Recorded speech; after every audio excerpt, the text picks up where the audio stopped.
كيكة البرتقال من أصعب الكيكات اللي أحب أسويها بالأجواء الباردة. برتقالة كاملة غسلتها وقطعتها وخليتها بالخلاط ويا شكر وبيض وفانيلا وخل أبيض وزيت وخلطة تقريبا 5 دقايق.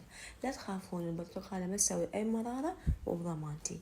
درتها، بعدها خليت عصير برتقال تقريبا كوب وخلطة باتجاه واحد، وبعدها طحين خلطه وخليت وياه رشة ملح وخليته على دفعتين وباتجاه واحد خلطت. ضروري انه الخلط يكون باتجاه واحد على مود الهواء اللي دخلنا من خلطنا البيض ويا الشكر بالبداية ما يطلع، وهذا يساعد الكيكة انه تطلع هيك مفشفشة ومرتفعة. درتها بقالب مدهون بزبدة أو راشة أو حسب رغبتكم. الفرن حامي.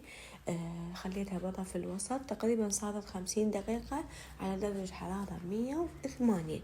تقدرون تقدموها بهالشكل، صراحة طعمها وريحتها ولونها يجنن. أنا اختارت إنه أسوي لها صوص كلش بسيط، مكوناته همينة بسيطة اللي هي شكر ونشا وعصير برتقال. هالثلاث مكونات خلطتها على النار وخليتها على وجه الكيكة. بس أنا شوية همين ضفت صبغة اللوزينة على مود يطلع صوص شوية لونه أطرخ. شوفوا القوام مالتها يجنن.